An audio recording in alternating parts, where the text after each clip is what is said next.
আসসালামু আলাইকুম। সবাই কেমন আছেন? আশা করি সবাই ভালো আছেন। আজকে আপনাদের মধ্যে একটি কথা বলবো। কথাটি হলো খুবই কষ্টের।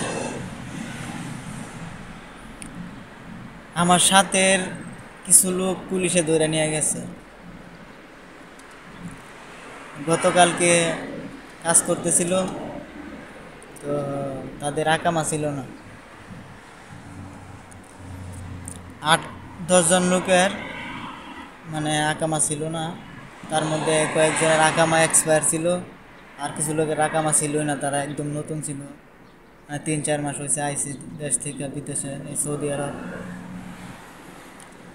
আসার পরে গতকালকে কাজ করতেছে, হঠাৎ করে রাত্রে 11টার দিকে পুলিশ আসছে। আর পুলিশও আসে এরকমভাবে, আপনার সিনেমার মধ্যে যেরকম শুটিং হয় না, চারদিক দিয়ে একবারে মানে করে ফেলে, তো ঠিক সেরকমভাবে ঘেরাও দিয়ে ফেলাইছে পুলিশের গাড়ি, 4-5 গাড়ি। তো পরে তাদেরকে বলতেছে আকামা দে, তো তাদের আকামা দেখাইছে, দেখে মেয়াদ নাই, এক্সপায়ার। তো গাড়ি তো আর যেগুলো নতুন আসছিল 4-5 মাস হয়েছে, তা হেডির তো আকামা নাই, তো এডিরও লয়ে গেছে। তো আজকে 2 দিন হয়ে যাইতেছে, তাদের কোনো খোঁজ খবর নাই। তার কিছুদিন আগে, সপ্তাহখানেক আগেও আর একটু দূরের, আমার যেখানে কাজ করি আনতে একটু দূরের কিছু লোকরা ধরে নিয়ে গেছে, ধরে নিয়ে একবার দেশে পাঠিয়ে দিছে। তো আমার কথাগুলা বলার উদ্দেশ্য হইল, এই যে আমরা দেশ থেকে প্রবাসে আসি 5-6 লাখ টাকা খরচ করে, তো এই যে দালালরা আমাদেরকে আনে বা যে সকল বাইরে আসে, তাদের কিন্তু আকামার টাকা প্রথম নিয়ে আনে। 5 লাখ 6 লাখ টাকা কিন্তু অল্প টাকা না। তো আনার পরে এই সৌদি আরব আকামা দেয় না, বা যেসব কোম্পানির মধ্যে দেয়, তো ভালো কোম্পানির মধ্যে কাজ দেয় না, ঠিক মতো স্যালারি দেয় না।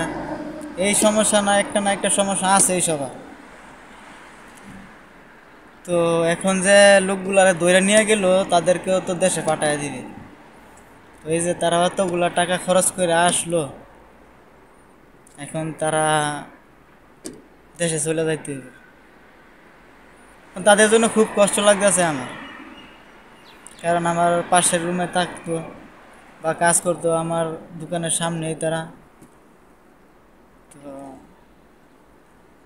যদি আল্লাহর অশেষ কোনো রহমত হয়, হয়তো ছাড়তে পারে পুলিশ, বা তাদের সাথে এখনও মনে হয় যোগাযোগ হয় নাকি আরও কোম্পানির মালিক পক্ষের। তো সবাই দোয়া করবেন তাদেরকে যেন ছাইরা দেয়।